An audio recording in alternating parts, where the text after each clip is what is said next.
అందరికీ నమస్కారం. మీరు వినబోతున్న కథ అసుర 46వ భాగం. వేదాని రైజాతో ఇంటికి వెళ్ళమని చెప్పి తన ఫామ్ హౌస్కొచ్చాడు ఏకే.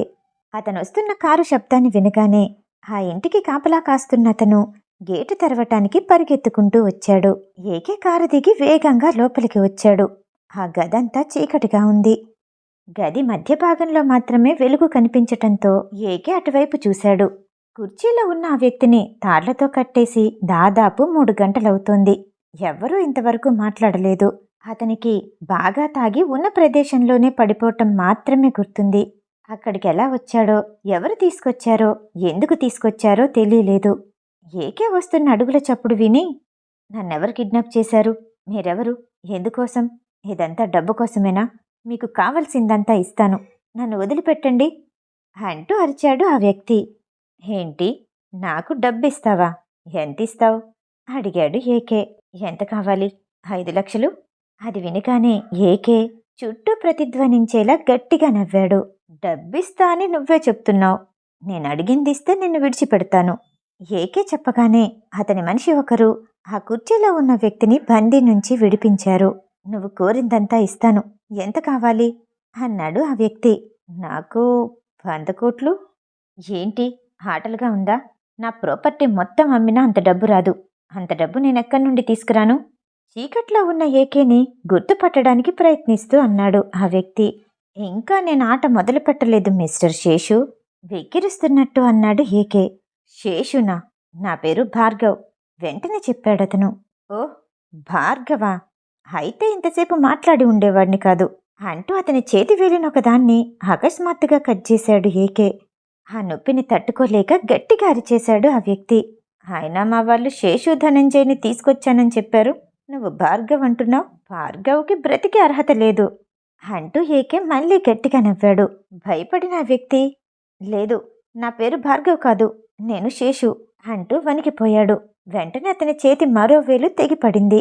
ఆ బాధను తట్టుకోలేని అతను, ఇంకెప్పుడు నేను అబద్ధం చెప్పను, నన్ను క్షమించు, వదిలేయి అంటూ వేడుకున్నాడు. నిజానికి ఆ వ్యక్తి పేరు శేషు, కానీ గత 4 సంవత్సరాలుగా భార్గవ్ అన్న పేరుతోటి చలామణి అవుతున్నాడు. ఏకే కుర్చీలో నుండి లెగిసి అతనికి 2 అడుగుల దూరంలో వచ్చి నిలబడ్డాడు. తన్ని కిడ్నాప్ చేసింది ఎవరో తెలియక వెలుతుర్లోకొస్తున్న ఏకేని ఆతృతగా చూశాడతను. ఏకే మొహాన్ని చూడగానే ఒక్కసారిగా గుండె ఆగిపోయినట్టు అనిపించింది. నేనెవరో ఇప్పటికన్నా తెలిసిందా? వంకరగా నవ్వుతూ అన్నాడు ఏకే. అతను ఏకే కాళ్ళ మీద పడి నిజం చెప్తానంటూ ప్రతిమాలాడు. నువ్వు చెప్పే వరకు నిజమేంటో నేను తెలుసుకోలేననుకున్నావా అంటూ అతని మెడ చుట్టూ ఎలక్ట్రికల్ షాక్ ఇచ్చే ఓ మెటల్ బెల్ట్ని తగిలించాడు ఏకే. వీడిని తీసుకెళ్లి సెల్లో వేయండి, ప్రతి అరగంటకి ఒకసారి చనిపోయే వరకు షాక్ ఇస్తూనే ఉండండి. అతను క్షమించమని వేడుకుంటున్నా సరే అదేమీ పట్టించుకోకుండా ఏకే బయటకొచ్చేశాడు. సాధారణంగా ఏకే శిక్షిస్తాడు కానీ చంపే ప్రయత్నం చేయడు. అతను చంపాలనుకున్నాడంటే బాగా నమ్మించి మోసం చేసిన వాళ్ళని మాత్రమే చంపుతాడు. దేవేంద్ర చెప్పినట్టు శేషు 2 సంవత్సరాలు విదేశాల్లోనే ఉన్నాడు. ఏకేకి దొరకనంత వరకు నువ్వు భూమి మీద స్వేచ్ఛగా తిరుగుతావని దేవేంద్ర హెచ్చరిస్తూనే ఉన్నాడు. 2 సంవత్సరాల క్రితం దేవేంద్ర పిలుపుతో భయపడుతూనే ఇండియా తిరిగొచ్చాడు శేషు. పేరు మార్చుకొని గూఢాచారిగా ఎన్ని సంవత్సరాలు ఏకేకి దొరకకుండా తిరిగాడు. కానీ ఇప్పుడు దొరికే సమయం వచ్చింది. ఆ గది కిటికీ దగ్గర నుండి దేవేంద్ర ఇదంతా గమనిస్తూనే ఉన్నాడు. కానీ ఏకే అతన్ని చంపుతాడని అనుకోలేదు. ఏకే విషయంలో అతను ఊహించనివి చాలానే జరిగాయి. నా నుండి వేదాన్ని దూరం చేశావు, ఆమె గుర్తింపుని, స్వేచ్ఛని మొత్తం లాక్కున్నావు, తిరిగిచ్చేస్తాను. కానీ వేద మీద ప్రేమను పెంచుకుంటున్నావే, అదే ఆశ్చర్యంగా ఉంది. ఇది ఏకే పద్ధతికి విరుద్ధం ఏకే. నేను నీ కోటలోనే ఉన్నాను, కానీ నన్ను కనిపెట్టలేకపోయావు. అతని తల్లి చెప్పిన మాటలు అతని చెవుల్లో మారుమోగుతూ ఉంటే వాటినే తలుచుకుంటూ నెమ్మదిగా అక్కడి నుండి కదిలాడు దేవేంద్ర. వేద, రైజా హోటల్లో టిఫిన్ చేస్తూ ఉండగా, రైజా, బాస్ నా యాపిల్ వాచ్ని ఎక్కడ విడిచిపెట్టొద్దన్నారు, నేను హోటల్లో మర్చిపోయాను. బాస్కి తెలిస్తే కోపం వస్తుందేమో, తన చేతి మణికట్టును చూస్తూ అంది వేద. వాచే కదా, సమస్యేంటి? మనమిక్కడ టిఫిన్ చేసి అలా తిరిగేసి రూమ్కి వెళ్ళిపోదాం. ఇది కూడా ఒకందుకు మంచిదే. బాస్ మనం హోటల్లోనే ఉన్నామనుకుంటారు. చాలా సులువుగా చెప్పింది రైజా. లేదు రైజా, బాస్కి కోపం వస్తుంది. బెటర్ టు గో బ్యాక్ అని చెప్పి తినే టిఫిన్ని మధ్యలోనే వదిలేసి కంగారుగా చేయి కడుక్కోవడానికి వాష్ బేసిన్ వైపు వెళ్ళింది. రైజా టిఫిన్ పూర్తి చేసింది. వేద వెళ్ళి చాలాసేపయింది, ఇంకా తిరిగి రాలేదు. ఆలోచిస్తూనే వేద వెళ్ళిన వైపు రైజా వెళ్ళింది. ఎక్కడా కనిపించలేదు. ఓ 10 నిమిషాల పాటు చుట్టూ చూసింది. హోటల్ అంతా వెతికింది, ఎక్కడా లేదు. వెంటనే బాస్కి ఫోన్ చెయ్యాలని తన మొబైల్ కోసం వెతికింది రైజా. కారులో వదిలేసిన విషయం అప్పుడుగానే గుర్తు రాలేదు. పార్కింగ్లో ఉన్న కారు దగ్గరికి పరిగెత్తుకుంటూ వెళ్ళింది. వెంటనే తన ఫోన్ తీసుకోగానే స్క్రీన్ మీద బాస్ మిస్డ్ కాల్స్ చాలా కనిపించాయి. రైజా వెంటనే కాల్ చేసి వేద కనిపించట్లేదన్న విషయం చెప్పింది. ఏకే తన ఫామ్ హౌస్కి వెళ్లే ముందు ఏదో కీడనిపించి వేద యాపిల్ వాచ్కి చాలాసార్లు ఫోన్ చేశాడు, కానీ లిఫ్ట్ చేయలేదు. వెంటనే రైజాకి చేశాడు. తను కారులో ఫోన్ మర్చిపోవటం వల్ల తను మాట్లాడలేకపోయింది. యాపిల్ వాచ్ని ట్రాక్ చేసి చూశాడు. అది హోటల్లోనే కనిపించింది. ఇద్దరు గదిలో మాట్లాడుకుంటూ ఉన్నారేమో అని అనుకున్నాడు ఏకే. కానీ అతని మనసులో ఏదో ఆందోళనగానే ఉంది. శేషు దగ్గర నుండి బయటకొస్తూ ఉండగా రైజా దగ్గర నుండి ఫోన్ వచ్చింది ఏకేకి. రైజా చెప్పిందంతా విని కోపంగా హఠాత్తుగా అక్కడి నుండి బయలుదేరాడు. ఇదంతా గమనిస్తున్న దేవేంద్ర ఆశ్చర్యపోయాడు. సామాన్యంగా ఏకే వెంటనే అక్కడి నుండి వెళ్ళిపోడు. తనకు కావలసిన సమాచారం మొత్తం అందుకున్నాకే అక్కడి నుండి బయలుదేరుతాడు. చెట్టుచాటు నుండి తాక్కుంటూ వచ్చి అతని బైక్ని చేరుకుని ఏకేనే వెంబడించాడు. ఏకే వెళ్తున్న వేగాన్ని చూసి వేదాకేమైనా అయ్యుంటుందేమోనని దేవేంద్ర కనిపించింది. ఏకేని వేదాన్ని విడదీయాలని మాత్రమే దేవేంద్ర అనుకున్నాడు. కాని వేద అంటే అతనికి అభిమానం ఉంది. తన తల్లికి అత్యవసరమైన పరిస్థితుల్లో రక్తాన్నిచ్చింది. అంతకంటే ఎక్కువ ఆమెకి ఎంతో ఇష్టమైన మేనకోడలు. తన తల్లితో మాట్లాడిన మాటలు గుర్తొచ్చాయి. ఏదా అమ్మాయి, ఎక్కడుందో చూపెట్టు, దేవేంద్ర ఫోన్లో తన తల్లితో అన్నాడు. ఇక్కడికొస్తే నివేదాన్ని చూపిస్తాను, నీకు ఖచ్చితంగా నచ్చుతుంది, సంతోషంగా దేవేంద్రతో చెప్పింది శాలిని. వేదాకేమీ కానివ్వనమ్మా, తనలో తనే అనుకుంటూ ఏకే కార్ని ఫాలో అయ్యాడు దేవేంద్ర. రైజా చెప్పిన హోటల్కి చేరుకున్నాడు ఏకే. అతని సహనం పూర్తిగా కోల్పోయాడు. అతని రెండో కోణాన్ని వేదాకెప్పుడు చూపించాలి అనుకోలేదు. ఆమెకి తెలియాల్సిన అవసరం లేదనుకున్నాడు. ఇప్పుడు వేద కనిపించకపోవటం వల్ల అతను మర్చిపోతున్న కోపం, అతనిలో ఉన్న పాత క్రూరత్వం మళ్ళీ తిరిగొస్తున్నట్టు ఉంది. హోటల్కి రావటంతోనే సీసీ కెమెరాలు రికార్డు చేసిన వీడియోని మొత్తం పరీక్షించాడు. అదంతా ముందే రైజా చూసింది. అనుమానంగా అనిపించిన అందరి వ్యక్తుల వివరాలు తీసుకుంది. మరోచోట అర్జున్ వేదాన్ని తీసుకొచ్చి గదిలో బంధించాడు. ఆమెను వెంటాడి మెరుపు వేగంతో ఆమెను తీసుకురాగలిగాడు. కానీ ఆ తర్వాత ఏం చెయ్యాలో అర్థం కాలేదు. దేవేంద్రని నమ్ముకుంటే ఉపయోగం లేదని అర్జున్ స్వయంగా మరో స్నేహితుడి సహాయం తీసుకుని ఇదంతా చేశాడు. ఆ స్నేహితుడి పేరు బయటికి రాకుండా అతనికి కావలసిన డబ్బుని అందించాడు అర్జున్. ఏకే వెనకాలే వచ్చిన దేవేంద్రకి విషయం మొత్తం అర్థమైంది. మొదటిగా అర్జున్ మీదే అనుమానం వచ్చింది. ఏకే నుండి అర్జున్ని కాపాడిన తర్వాత అతన్ని అనవసరంగా కాపాడానని చాలాసార్లు అనుకున్నాడు దేవేంద్ర. వెంటనే అర్జున్ ఫోన్ని హ్యాక్ చేసి అతను చివరిగా ఎవరితో ఎక్కువసార్లు మాట్లాడాడో ఆ నెంబర్ని చూశాడు. అతని స్నేహితుడు రాహుల్ నెంబర్ కనిపించింది. వెంటనే అతనున్న ప్రదేశాన్ని కనుక్కొని అటువైపు బైక్ని తిప్పాడు దేవేంద్ర. వేదాతో ఇండియాని విడిచిపెట్టి వెళ్ళిపోవటానికి ముందుగా సిద్ధం చేసుకున్న పాస్పోర్ట్ని అర్జున్ దగ్గరికి తీసుకుని వచ్చాడు రాహుల్. గదిలో స్పృహ కోల్పోయిన వేదాన్ని చూశాడు. పెళ్లి మధ్యలో ఆగిపోయిందన్నావు, నిజంగా అమ్మాయికి నిన్ను పెళ్లి చేసుకోవటం ఇష్టమేనా? ఎవరో తీసుకెళ్లిపోయారు అని చెప్పావు, మరెందుకు ఇలా స్పృహలో లేనప్పుడు ఇదంతా చేస్తున్నావు? రాహుల్ అనుమానంగానే అడిగాడు. అదంతా విషయం తర్వాత చెప్తాను. తన స్పృహలో ఉంటే భయపడుతుంది, రావటానికి ఇష్టపడదు. ఇప్పుడు దేశం విడిచి వెళ్ళిపోయామంటే అంతా సర్దుకుంటుంది అంటూ రాహుల్కి సహాయం చేసినందుకు థ్యాంక్స్ చెప్పాడు అర్జున్. వైజాగ్ వెళ్ళి అక్కడి నుండి తప్పించుకోవాలి, ప్లాన్ ఏంటో గుర్తుందిగా? అక్కడి నుంచి ఎలా వెళ్లాలో రాహుల్ మొత్తం వివరించాడు. వేదాన్ని వెతకటానికి రైజా తన మనుషుల్ని పంపించింది. వేద స్పృహలోకొచ్చేసరికి ఏదో కారులో వెళ్తున్నట్టు అనిపించింది. చుట్టూ గమనించింది. రైజా, మనం వచ్చిన కారుకి ఏమైంది అంటూ పక్కకి చూసింది వేద. అర్జున్ కనిపించాడు. అప్పుడు కాని జరిగింది గుర్తు రాలేదు. వాష్ బేసిన్ దగ్గరికి వెళ్లిన వేదాకి కొంచెం దూరంలో అర్జున్ కనిపించాడు. తన వల్ల అతని జీవితం పాడైపోయిందేమోనన్న అపరాధ భావం ఆమెలో ఇంకా ఉంది. అతనితో మాట్లాడటానికి రైజాకి తెలియకుండా ఓ 10 అడుగులు బయటికి వేసింది వేద. ఎవరూ వాళ్ళని గమనించకపోవటంతో కర్చీఫ్ ద్వారా ఆమె మీద మత్తుని ప్రయోగించాడు. వెంటనే కళ్ళు తిరిగి పడిపోయింది.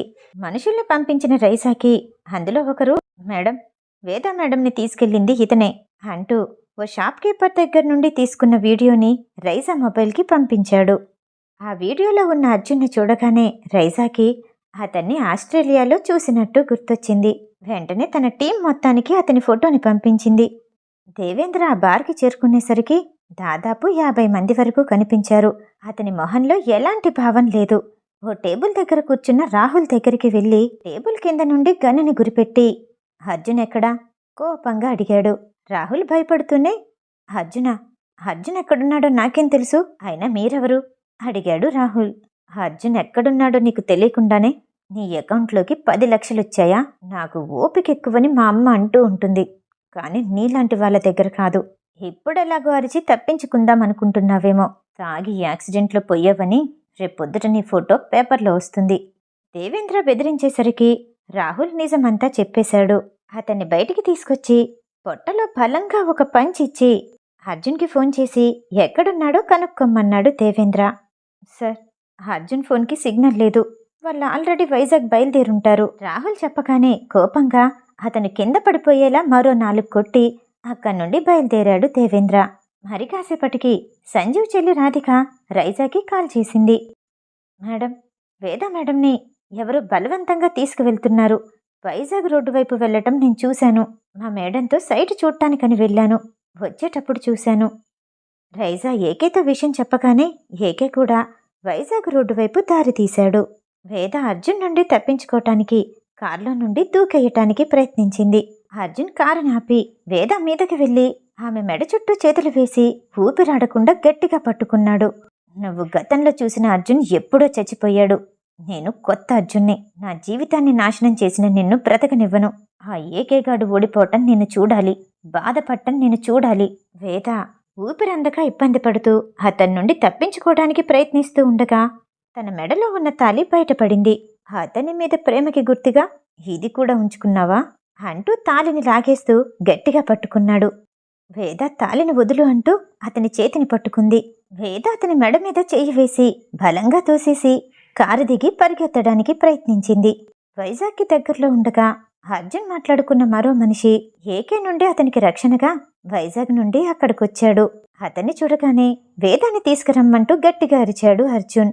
వేద భయపడుతూ ఆయాసపడుతూ చాలా దూరం పరిగెత్తింది. వెనకాల వెళ్తున్న అతనికి మధ్యలో దేవేంద్ర అడ్డుగా వచ్చాడు. నీ పేరు కాశీ కదూ, వైజాగ్లో ఉన్నప్పుడు చూసాలే, మాట్లాడుకుందన్రా అంటూ అతని భుజం మీద చెయ్యేసి వెనక్కి తిప్పాడు దేవేంద్ర. సార్, మీరా? ఇది లవ్ మ్యాటర్ సార్. ఆ సార్ మాకు డబ్బులిచ్చారు, ఆ అమ్మాయిని పెళ్లి చేసుకుంటారంట చెప్పాడతను.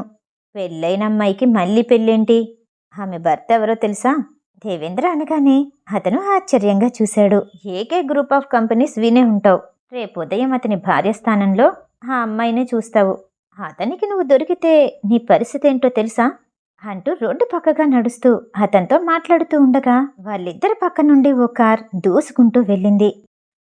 అది నేను చెప్తూనే ఉన్నాను, ఇంక నువ్వు ఊహించుకోనవసరం లేదు, కల్లారా చూద్దూపా అంటూ అర్జున్ ఉన్నవైపు అతన్ని తీసుకెళ్లాడు దేవేంద్ర.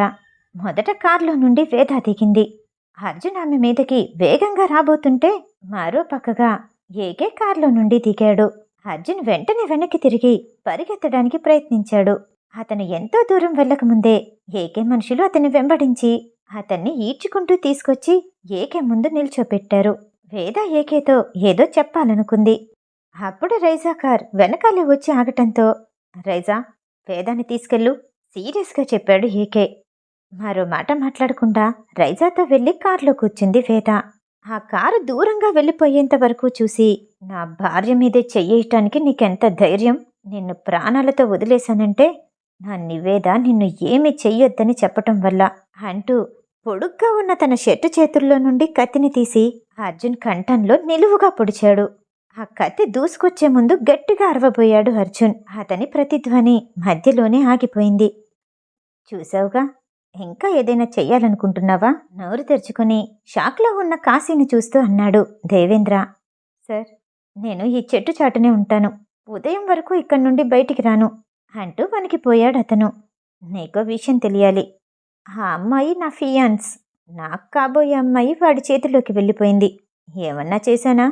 నీకిదంతా తెలియాలంటే ఓ 2 రోజులు నా దగ్గరకొచ్చేయ్ అని ఆవలిస్తూ ఒళ్ళు విరుచుకుంటూ చెప్పాడు దేవేంద్ర. ఏకే చెప్పినట్టు వేదాకి ఫస్ట్ ఎయిడ్ చేసి వేదాని ఇంటికి తీసుకెళ్ళింది రైజా. ఎక్కువగా భయపడి బాగా అలసిపోయి ఉండటంతో వెంటనే నిద్రలోకి జారుకుంది వేద. రైజాకి ఏకే కోపాన్ని గుర్తు చేసుకుంటుంటే భయంగా అనిపించింది. వేద స్పృహలోకొచ్చాక ఏకే దగ్గర ఆమె పరిస్థితి ఏంటో అని ఆందోళన పడింది. అర్జున్తో మాట్లాడటానికి వేద వెళ్ళకపోయుంటే ఇదంతా జరుగు ఉండేది కాదు. ఏకే ఇలా అనే ఆలోచిస్తాడు. మరి వేదాకి శిక్ష ఏంటో? ఏకే ఇంటికి చేరుకునే వరకు ఉండి రైజా హోటల్కి వెళ్ళిపోయింది. తన గదిలోకొచ్చేసరికి వేద నిద్రలోనే ఉంది. రైజా ఆమెకి ఒళ్ళు తుడిచి బట్టలు మార్చిందేమో. మొహం తేటగా కనిపించింది. ఏకే నిద్రపోలేదు.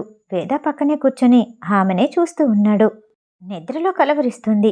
ఆమె కనుబొమ్మలు భయంతో ముడుచుకుంటున్నాయి. అప్పుడప్పుడు అరుస్తుంది, భయపడుతుంది. ఏకే వెంటనే డాక్టర్ కిరణ్కి ఫోన్ చేసి పిలిపించాడు. ఆమెని పరీక్ష చేసిన తర్వాత ఆమె నైట్ సిండ్రోమ్తో బాధపడుతుంది. కొంచెం జ్వరంగా ఉంది, టాబ్లెట్స్ ఇస్తాను వాడండి, కానీ ఆమెని చాలా జాగ్రత్తగా చూసుకోవాలి అన్నాడు కిరణ్. నైట్ సిండ్రోమా అంటే? ఏకే అడిగాడు. ఆమె జీవితంలో ఎక్కువగా భయపడే పరిస్థితుల్ని ఎదుర్కొందనుకుంటా. చాలామంది రక్షణ లేని ఆడవాళ్ళు పగలు ధైర్యంగానే ఉంటారు, కానీ రాత్రివేళ ఇన్సెక్యూర్గా ఫీల్ అవుతారు. పగలు ధైర్యంగా ఉండేవాళ్ళు రాత్రులు ఇంతగా భయపడతారా అని ఆశ్చర్యపోతారు. అదే నైట్ సిండ్రోమ్. ఆమెకి ధైర్యాన్నివ్వాలి, అది కూడా మానసికమైన ధైర్యాన్నివ్వాలి. ఆమెకి తన కుటుంబ సభ్యుల అండ ఉందని నమ్మాలి. కిరణ్ చెప్తూ ఉంటే ఏకేకి ఈ నైట్ సిండ్రోమ్కి తను కూడా ఓ కారణం అనిపించింది.